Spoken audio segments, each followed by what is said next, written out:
महिलाओं, अगर गर्भवती महिला है तो उसमें हम ये वर्जित है, हमें नहीं देना है दवाई। क्या हेपेटाइटिस हमेशा लक्षण दिखाता है या फिर कभी-कभी बिना लक्षण के भी बॉडी में रहता है? कि हमें एक समझदारी के साथ में इस ज्ञान को और इसको नियम से कि यार दवाई खाना है। उन्होंने सबको इंजेक्शन लगाया, गांव में हमारे आधा गांव हेपेटाइटिस बी से ग्रसित है। सोचिए आप, दवाई हम फ्री में दे रहे हैं, जांचें हमारे यहाँ जो होती हैं, हम स्पेशली कोऑर्डिनेशन में फ्री में जांचें भी करवा रहे हैं। विश्व हेपेटाइटिस दिवस पर आप लोगों को क्या कुछ संदेश देना चाहिए? 28 जुलाई यानी कि आज पूरा देश विश्व हेपेटाइटिस दिवस मना रहा है। इस खास मौके पर आज हम बात करेंगे हेपेटाइटिस बीमारी को लेकर, जो लोगों को काफ़ी प्रभावित करती है, लेकिन लोगों में इस बीमारी को लेकर जागरूकता कमी देखने को मिलती है। इस गंभीर विषय पर बातचीत करने के लिए और विस्तार से जानकारी देने के लिए स्टूडियो में हमारे साथ मौजूद है डॉक्टर अंकुर पांडे। सर, सबसे पहले तो आपका स्वागत है समाचार फॉर के स्टूडियो में। सर, सबसे पहला मेरा सवाल आपसे ये है कि हेपेटाइटिस है क्या और इसके शुरुआती लक्षण किस तरह के होते हैं और ये कितने प्रकार का होता है और कैसे लोग पहचान करें कि उन्हें टेस्ट करने की ज़रूरत है? मैम बिल्कुल, जो हेपेटाइटिस है वो एक लीवर संबंधी बीमारी है जिसको हम पीलिया के रूप में जानते हैं। इसका जो गंभीर लक्षण है वो काला पीलिया के रूप में हम जानते हैं। आपने प्रकार पूछा तो प्रकार इसके 5 होते हैं, hepatitis A, B, C, D और ई। इसमें से जो घातक है वो हेपेटाइटिस बी और सी है। और साथ में जांच की बात मैं कहूँगा तो पीलिया के जो सामान्य लक्षण होते हैं, आंखों का पीलापन होना, पेशाब में पीला पेशाब आना, वज़न का कम होना, उल्टी होना एक सामान्य लक्षण है, या वज़न का गिरना, है ना, ये है जी। सर, जैसे देखा जाता है जो सी है हेपेटाइटिस, तो ये मतलब क्यूरेबल होता है और बी जो है थोड़ा कंट्रोलेबल होता है, तो इसको लेकर क्या कुछ आप हमारे दर्शकों को बताना चाहिए? बिल्कुल मैम, हेपेटाइटिस बी और सी की बात करना बहुत ज़रूरी बन जाता है। जैसे कि मैं ये बोलना चाहूँगा कि 28 को हम विश्व हेपेटाइटिस दिवस मनाते हैं, जिसकी इस बार की थीम रखी लेट्स ब्रेक इट डाउन, है ना। हमें इसको ख़त्म करना है, इसको रोकना है, इसका नियंत्रण करना है। तो मैं पहले बी की बात कर लेता हूँ। हेपेटाइटिस बी जो है वो एक काला पीलिया गंभीर बीमारी होती है जो कि मदर टू चाइल्ड वो कैरी करता है। साथ ही साथ ये कंट्रोल कर सकते हैं, इसकी कोई क्यूरेबल नहीं है, ये ना, इसका ख़त्म नहीं होता। इसके लिए क्या होता है, जो ट्रीटमेंट प्रोलॉन्ग चलता है, बट हमें ये समझना पड़ेगा कि ट्रीटमेंट शुरू कब करना है और कितना लंबा चलाना है। क्योंकि बी में मैम कुछ जांचें होती हैं, उन जांचों को करने के बाद हम ये देखते हैं कि मरीज में वायरस के कितने लक्षण हैं और वायरस कितना मल्टीप्लाई कर चुका है, उसके हिसाब से ट्रीटमेंट शुरू करता है। साथ में मैम ये जो हेपेटाइटिस बी है वो माँ से बच्चे में आने वाली बीमारी जो कि कभी घातक बन जाती है, और इसके लिए हम मदर की टेस्टिंग करते हैं पहले, उसके हिसाब से हम उसका इलाज करते हैं, मदर को शुरू करते हैं। सेकंड ट्राइमेस्टर से दवाई शुरू होती है। दवाई का चुनाव हम मरीज़ की कंडीशन उसके हिसाब से करते हैं। मैं एक चीज़ और बोलना चाहूँगा, स्पेशली इसमें इम्यूनाइजेशन का बहुत बड़ा रोल है। अगर जो बच्चा है, अगर माँ संक्रमित है तो बच्चे के टाइम पे हेपेटाइटिस बी का टीका लगता है, जो कि 4 हफ्ते, 6 हफ्ते और 14 हफ्ते में लगने का शेड्यूल है। साथ ही बर्थ होने के 12 से 24 घंटे के अंदर इम्यूनोग्लोबिन, है ना, उसका इंजेक्शन लगाना बहुत ज़रूरी है। और मैं आपको ये बोलना चाहता हूँ कि अगर आप ये करते हैं तो आप बच्चा जो है भविष्य में, जो मतलब जो बच्चा है वो हेपेटाइटिस बी से मुक्त रहेगा। और अगर हमें पूरी तरीके से लागू कर सके तो हमारे पास नया हेपेटाइटिस बी का केस इस तरीके से नहीं आएगा, जो कि मदर टू चाइल्ड हो रहा है। साथ में हेपेटाइटिस बी की आगे बोलना चाहूँ, health care workers, specially medicos, PG residents, nursing staff, या वो सभी व्यक्ति, टेक्नीशियंस जो कि इसमें इन्वॉल्व हैं, जांचों में, मरीज़ की देख रेख में, तो उनके लिए बहुत ज़रूरी बन जाता है कि वो अपना इम्यूनाइजेशन कराएं। इम्यूनाइजेशन का जो शेड्यूल है वो 0-1-6 होता है। First dose is 0, then after 1 month, then 6 months. साथ में हमें ये देखना चाहिए कि ये करने के बाद एक बूस्टर डोज का प्रावधान होता है। बाकी मान लीजिए हमने वैक्सीनेशन करा रखा है और हमें मान लीजिए प्रिक हो जाता है, तो हम क्या करेंगे फिर? ये इंपॉर्टेंट है, दिस इज़ रियली इंपॉर्टेंट, क्योंकि हमारे पास ऐसे केसेस आते हैं, हमारे जूनियर्स ही होते हैं, स्टूडेंट्स होते हैं, एमबीबीएस के बच्चे होते हैं, कई बार ma'am injuries so common you didn't know कि पेशेंट इन्फेक्टेड है कि नहीं है, तो हम उसकी एक एंटीबॉडी की जांच होती है। तो हम एंटीबॉडी की जांच भी हमें कराते रहना चाहिए। अगर एंटीबॉडी का लेवल कम है, अगर लेवल सही है तो you shouldn't worry about it, आपको चिंता नहीं करनी चाहिए। अगर कम है तो उसके हिसाब से आपको इम्यूनोग्लोबिन या दवाई लेनी होती है। और बीच बीच में करा के आप क्या कर सकते हैं, एवरी 5 ईयर्स 10 ईयर्स आप उसको बूस्टर डोज ले सकते हैं, है ना। तो एक संक्षेप में बोलना चाहूँ तो हेपेटाइटिस बी की बात हुई। हेपेटाइटिस सी की बात अभी आपने मुझसे पूछा है। हेपेटाइटिस सी के लिए एक अच्छी बात मैम ये है कि ये इट्स अ क्यूरेबल डिजीज़, है ना, इट्स अ क्यूरेबल डिजीज़। इसमें मैम 12 हफ्ते का ट्रीटमेंट रेजीम होता है। इसमें मैं कहूँगा मैम कंपनसेटेड और डिकम्पनसेटेड लिवर सिरोसिस होती है। डिकम्पनसेटेड का मतलब होता है कि आपके पेट में पानी भर गया है, खून की उल्टियाँ हो रही हैं, सिरोसिस के लक्षण आ रहे हैं। तो कंपनसेटेड और डिकम्पनसेटेड के हिसाब से हम दवाई शुरू करते हैं। इसमें हम HCV RNA नामक जाँचें करते हैं। HCV RNA की जाँच करके साथ में, जो कि वायरल लोड बोलते हैं, इसके अलावा लीवर की जाँच, अल्ट्रासाउंड और सब जाँचों के माध्यम से हम ये पता कर लेते हैं कि मरीज़ को कौन सी दवाई देनी है, उसके हिसाब से हम इलाज करते हैं। इसमें एक चीज़ मैं बोलना मैम चाहूँगा कि जो हेपेटाइटिस सी है वो महिलाओं, अगर गर्भवती महिला है तो उसमें हम ये वर्जित है, हमें नहीं देना है दवाई, है ना। मेन तो मैं ये कहना चाहूँगा, डॉक्टर से मिल के समुचित उसके रूप में इलाज लें, बशर्ते खुद से अपना आप इलाज करना शुरू कर दें। खुद से आप जाके जाँचें कराने लगें तो वो उचित नहीं होगा। But C is a curable disease. अगर आप टाइमली आते हैं और आप आके जाँच कराते हैं सो आप काफ़ी हद तक आप अच्छे हो जाते हैं।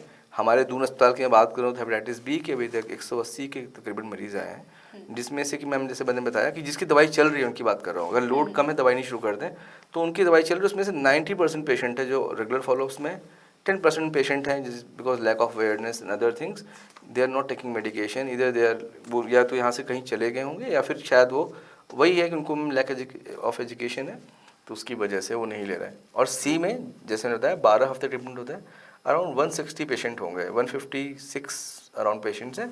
जो पेशेंट्स हैं वो क्या कर रहे हैं कि 3 महीने की दवाई खाने के बाद 90+% patient they got cured. I am telling you, cured मैं किनको बोलना चाह रहा हूँ, जो डिकम्पनसेटेड नहीं है, जिनके अंदर समान लक्षण हैं हेपेटाइटिस के, उनका वायरस है बट लीवर सिरोटिक नहीं हुआ है, लीवर सिकुड़ा नहीं है और कोई ऐसा लक्षण नहीं है। तो it's a very good drug. Pan genomic drugs available है हेपेटाइटिस सी के लिए। 2 तरीके की रिजीम होती है, CKD, CAD, और जो क्रिटिकल पेशेंट्स के लिए अलग दवाई होती है और नॉन पेशेंट की अलग होती है। तो इस तरीके से हम इसका उपचार कर सकते हैं और इसका हम इलाज कर सकते हैं। क्या हेपेटाइटिस हमेशा लक्षण दिखाता है या फिर कभी कभी बिना लक्षण के भी बॉडी में रहता है, और किस उम्र के लोगों में ज़्यादा? कितनी अच्छी बात आपने बोली। देखिए hepatitis B it's a chronic disease. मैं अगर एक सामान्य रूप में बोलना चाहूँ तो अगर 100 आप मरीज़ का लीजिए तो 100 में से 10 मरीज़ के अंदर आपको हेपेटाइटिस बी होता है ना। एक ऐसे बोलने के लिए बताना चाह रहा हूँ क्योंकि मैंने बताया ना मदर से चाइल्ड में आ रहा है, बट वो सप्रेसिव कंडीशन में होता है। आपको लक्षण आएंगे नहीं मरीज़ के अंदर। लक्षण क्या दिखेंगे आपको? पीलापन, आँखों का पीलापन, या मैंने बताया वज़न घटना, उल्टी का होना और भूख कम लगना, पेशाब पीला आना, एक सामान्य लक्षण दिखता है। बट मैं बताना चाह रहा हूँ 10% पेशेंट में ही लक्षण आते हैं, 90 में तो आते ही नहीं है। 10 में से भी एक या 2 पेशेंट ऐसे होंगे जो सिरोटिक लिवर डिजीज में जाएंगे, कि जिनका लिवर सिकुड़ जाएगा, डिकम्पनसेटेड सिरोसिस में आ जाएंगे, जिसमें कि जानलेवा भी हो जाता है। वो कितने में हुआ? 1% में। अच्छा, ये होता क्यों नहीं है? क्योंकि जो बॉडी हमारी है, वो जो हमारा वायरस है उसके खिलाफ एंटीबॉडीज बना लेती है, उसके ससेप्टेबल हो जाती है और वो एक उनमें आपस सामंजस्य बन जाता है। बट खतरा इसमें क्या है? खतरा मैम ये है कि जो ये बीमारी है आप कैरी कर रहे हो, the time you get married तो आप you are carrier actually basically, है ना। तो आपको टाइमली जांच करानी चाहिए। एक बहुत इंपॉर्टेंट बात मैं बोलना चाहता, पूछा नहीं, हम लोग जन्म कुंडली बनाते हैं ना। हम शादी से पहले क्या करते हैं? मैं अभी अनमैरिड हूँ, बहुत चीज़ देखते हैं ना, गोत्र ये सब। हमें शादी से पहले ये देखना चाहिए, जैसे थैलेसीमिया हो गया, कई सारी डिजीज़ हैं, स्पेशली हेपेटाइटिस ऑल्सो, कोई कार्डियक डिजीज़ है, तो हमें फैमिली ट्री बनानी चाहिए। हमें देखना चाहिए फैमिली में मेरे वर पक्ष या वधु पक्ष से क्या क्या दिक्कतें हैं, तो उससे हम काफ़ी चीज़ें, हाँ आप शादी भी कर सकते हैं, आपको हो रखा है, रैदर देन आपको अगर दवाई की ज़रूरत होगी, डॉक्टर आपको देखेगा, आपको एग्जामिन करेगा, उसके हिसाब से दवाई की खुराक आपको बताएगा। अगर वो लोड आता है, इसमें हम हेपेटाइटिस बी वायरल लोड करते हैं, HBV DNA बोलते हैं, साथ में लीवर की जांच होती है, कुछ जांचें और होती हैं, अल्ट्रासाउंड इज़ इम्पॉर्टेंट। उसके हिसाब से अगर उसमें फिट होता है, एक होता है HbA-SAG, एक HB एनवेलप रीजन में करके देखना पड़ता है। तो मतलब ये एक टेक्निकल पार्ट है, एक ट्रीटमेंट का पार्ट है, उसके साथ हम दवाई शुरू करते हैं। एंड इसकी दवाई बहुत सिंपल है ma'am, rather it's not curable but it's a controllable disease। तो अगर आप एक गोली खा रहे हैं, जैसे बीपी की दवाई हम तो खाते रहते हैं ना, जो बीपी आती है, शुगर की हम खा रहे होते हैं, तो फायदा मैम क्या है कि आप इसको कैरी तो कर रहे हैं लेकिन आप किसी को देने वाले नहीं हैं। फिर एक बहुत मैं ही शायद बताता जा रहा हूँ, एक चीज़ और भी है कि जैसे हम ब्लड ट्रांसफ्यूजन का बहुत बड़ा क्वेश्चन आता है हमारे पास कि जी हमें हेपेटाइटिस बी है लेकिन हमारा तो सही हो चुका है और मैं ब्लड ट्रांसफ्यूज कर सकता हूँ। नहीं करना चाहिए हमें, क्योंकि जो हमारे अंदर वायरस है वो ससेप्टेबल है ना, उसकी मेमोरीज बनी हुई है हमारे अंदर। वो आपका रिपोर्ट भले निगेटिव आ रहा है, आपने बाहर करा लिया रिपोर्ट, आपको लग रहा है तो है ही नहीं मेरे बंदर, बट वो ऐसा नहीं है, वो इट्स देयर ओनली। हम क्यों दवाई छोड़ते हैं? मैं कई पेशेंट से पूछा मैंने, बोला आप आपको दवाई बताई थी, समझाया था, फैमिली ट्री बनाओ, पेरेंट्स का पता करो, क्योंकि माँ से बच्चे में आ रहा है तो आपको अपने भाई बहन की सबकी जांच करानी चाहिए। भाई माँ से बच्चे में आ रहा है ना, और भी कॉजेज हैं होने की, वो तो एक सेकेंडरी है, मैं नॉर्मली बोलना चाहूँ जो आ रही है वो बीमारी है, और जो कि आप सही कर लें, बच्चों को इम्यूनाइज कर लें टाइमली इसका, तो ये ख़त्म ही हो जाएगा एक तरीके से, फिर होना ही नहीं हो तो ये हमें समझना पड़ेगा कि हमें एक समझदारी के साथ में इस ज्ञान को और इसको नियम से कि यार दवाई खाना है, and there is no problem with that those drugs actually.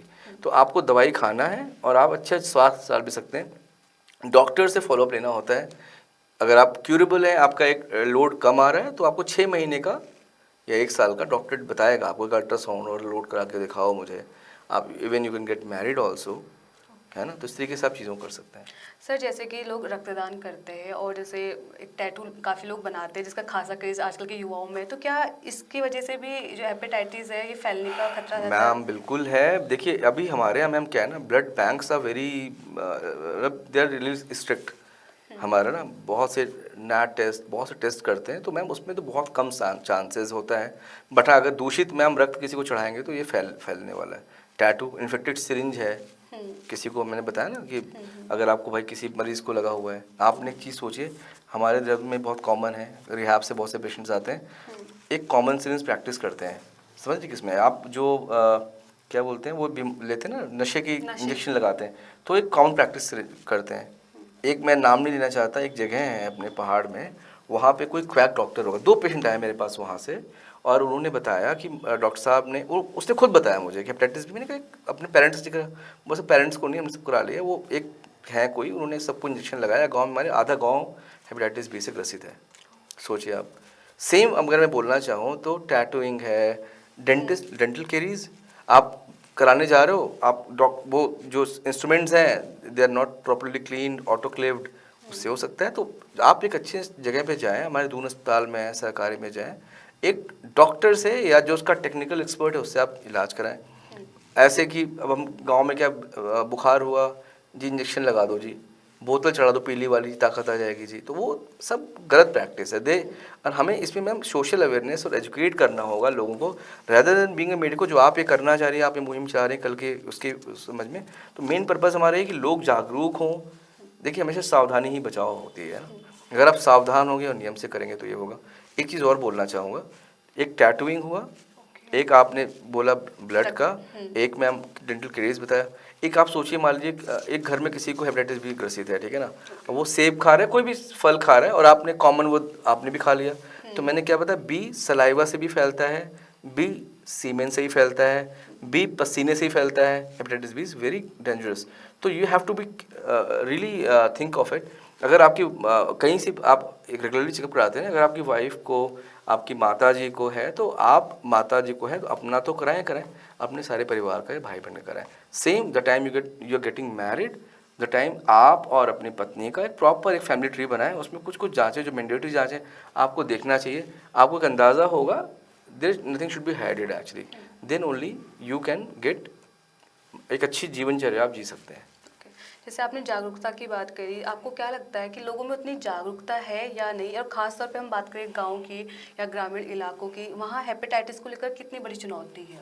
Ma'am hepatitis को लेकर आपको एक चीज़ देखा होगा आपने कि एक कुछ गरें बांधते हैं, झाड़वा दिया पी लिया मैंने, हाँ। देखा है आपने, तो हमारे अंदर में बहुत चीज़ें हम देखते हैं, हम मना नहीं करते, हम कहते हैं आप बिल्कुल झड़वा लें, फिर दवाई मत छोड़िएगा आप, हाँ। पहले तो ये चीज़ बहुत ज़रूरी है। दूसरा मैम देखिए, हमें पर्वतीय राज है, मैं यहाँ पे काम करता हूँ, तो मैं तो चाहता हूँ हमारे पर्वत के हर व्यक्ति के अंदर ये मैसेज जाए, हमें मॉडल ट्रीटमेंट सेंटर में काम कर रहे हैं, दून अस्पताल में काम कर रहे हैं, बुधवार शनिवार हमारी ओपीडी होती है, दवाई हम फ्री में दे रहे हैं, जाँचें हमारे यहाँ जो होती हैं, हम स्पेशली कोऑर्डिनेशन बेसिस फ्री में जाँचें भी करवा रहे हैं। सी का तो इलाज बता दिया, इलाज है, बी का भी एक आप कंट्रोल कर सकते हैं। तो हमें ये मैम समझना पड़ेगा कि इसमें स्टिग्मा नहीं, एक टबू नहीं बनाना है, हमें डरना नहीं है, कोई भ्रांति नहीं पालनी है कि भैया ये हो गया अब क्या होगा, है ना, आपको ट्रीटमेंट लेना है भाई, आपको ट्रीटमेंट लेना है। और दूसरा मैम क्या है कि देखिए हम पहाड़ से जाओ तो प्लेन के लोग हैं, ये तो है। मैं बताऊँ आपको, चलिए उत्तराखंड की बात कर लेता हूँ, हमारे पास जो मेनली आते हैं रुद्रपुर से पेशेंट आते हैं, रुड़की और क्या आते हैं हरिद्वार से आते हैं, दून तो अपना है ही है, काफ़ी सारे रिहैब सेंटर से पेशेंट आते हैं, बताऊँगा मैं आपको थोड़ी देर में। मैम मेन जो पेशेंट सोचे कहाँ से आते होंगे, सहारनपुर, बिजनौर, धामपुर, मुझे शहरों के नाम याद हो गए, नगीना, उधर साइड आप आगे जाके, मैं बताऊँ आपको क्या आते हैं, एक पेशेंट आया मेरे पास, मुरादाबाद से। मैंने कहा आप इतनी दूर क्यों आ रहे हैं? वो ये जो प्रोग्राम है national viral hepatitis control program, ये हर जिले में है, आपके प्रदेश में नहीं। डॉक्टर साहब आपने हमारे यहाँ सही हो जाते हैं इसलिए आते हैं। और वो देर रियली मतलब वो अपनी बीमारी को लेकर सजग हैं, जागरूक हैं, वो प्रॉपर इलाज ले रहे हैं और सही होके जा रहे हैं। तो हम क्यों नहीं कर रहे हैं? इसका मतलब लैक ऑफ एजुकेशन, वहाँ तक बात पहुँच नहीं पा रही है। इसलिए आपके माध्यम से बात पहुँचे, आप डॉक्टर से मिलें, अपने डिस्ट्रिक्ट अस्पताल में जाएं, पहले वहाँ भी जांच करा सकते हैं। हमारे यहाँ तो क्या बोलते हैं उससे चंदन का एक सिस्टम बना हुआ है गवर्नमेंट का, free of pilot project, free of cost जाँचें होती है। बट मैं फिर से बोलूँगा, खुद से कुछ भी ना करें, आप डॉक्टर से मिलें। अगर हो सके आप दून आए, आपको आना है, आप दून में हम जांचें कराएंगे और उसके हिसाब से आपकी ज़रूरत होगी तो दवाई देंगे। और लोगों को मैसेज दें, और साथ में वैक्सीनेशन जो मैंने बताया, वैक्सीनेशन इज रियली इंपॉर्टेंट। अपने को वैक्सीनेट करें, एजुकेट करें लोगों को, इसमें डर का वातावरण मत फैलाएं आप जी। विश्व हेपेटाइटिस दिवस पर आप लोगों को क्या कुछ संदेश देना चाहेंगे, और आपकी ऐसी कोई जो एक सलाह है जो आपको लगता है कि हाँ मुझे सलाह में दर्शकों को देनी चाहिए? कुंडली बना लें आप, बस अपनी कुंडली बना लें शादी से पहले, क्योंकि माँ से बच्चे में फैलने वाली बीमारी। और अगर आपको हो जाता है तो डरे ना, कृपा करके आप दून अस्पताल में आए, हम आपके लिए सतत कार्यरत हैं और पिछले हम 2022 में हम काम कर रहे हैं। And we having very good numbers of data. समय की कमी है, शायद मैं नहीं बता पा रहा हूँ आपको। हमने तो पॉकेट्स बताया कहाँ कहाँ से पेशेंट्स आ रहे हैं, ड्रग एब्यूजर्स में बहुत कॉमन है ना। तो बहुत चीज़ें हैं, हम सब देख रहे हैं, कर रहे हैं, है ना। लेकिन आप आएँ और करें। और दूसरी चीज़ इम्यूनाइजेशन, कुंडली एक चीज़ हुई, और इम्यूनाइज करें अपने आप को। हेल्थ का वर्कर है तो करना ही करना आपको है। बूस्टर डोज के रिगार्डिंग भी मैंने बताया आपको। साथ में आप अगर नॉर्मल भी मतलब आप हैं तो एक नॉर्मल इसकी जांचों का प्रक्रिया है, वो आप जांच करा के पता कर सकते हैं। तो इस तरीके से हम इसको बिल्कुल हम इससे मुक्त हो सकते हैं और एक अच्छी जीवन जी सकते हैं। एक आखिरी चीज़ मैं बोलना चाहूँगा, मैं शायद बता नहीं पाया। एक होता है को इन्फेक्शन। को इन्फेक्शन में क्या होता है, कई बार HIV पेशेंट्स में भी हम जांच कराते हैं तो पॉजिटिव आता है, या B और C के साथ भी होता है। तो मतलब आपको कोई भी अगर बीमारी हो रहा है, कोई लक्षण आ रहा है, तो डरे ना, उसके हिसाब से आप डॉक्टर से मिलें। हमारे दोनों अस्पताल में बुध और शनिवार 2 दिन OPD होती है, कमरा नंबर 301 उसके निर्धारित है, और आप आएँ, निःशुल्क इसका इलाज है। कुछ जांचें होती हैं, हम जांचें कराएंगे, दवाई की ज़रूरत होगी तो हम दवाई देंगे आपको, और आप बिल्कुल स्वास्थ्य लाभ करेंगे और अपने उत्तराखंड का एक बहुत अच्छा होगा। और बस जय बद्री जय केदार, बहुत अच्छी आप जीवन जिए, इसके लिए आपको बहुत बहुत शुभकामनाएं। तो चलिए, बहुत बहुत धन्यवाद सर, आपने अपना कीमती समय दिया और इतने गंभीर विषय पर इतनी उपयोगी जानकारी आपने हमसे साझा की। मैं बस ये चाहूँगा कि मैसेज पहुँचे और आप सब जागरूक हो। Okay, thank you. जैसा कि डॉक्टर अंकुर पांडे सर ने बताया और हमने जाना कि जो हेपेटाइटिस बीमारी है कितनी गंभीर बीमारी है, लेकिन सही समय पर जांच और सही जागरूकता और टीकाकरण से इस बीमारी से बचा जा सकता है। तो मेरी आप सभी से अनुरोध है कि आप अपने अपने परिवार की सुरक्षा के लिए जागरूक रहें।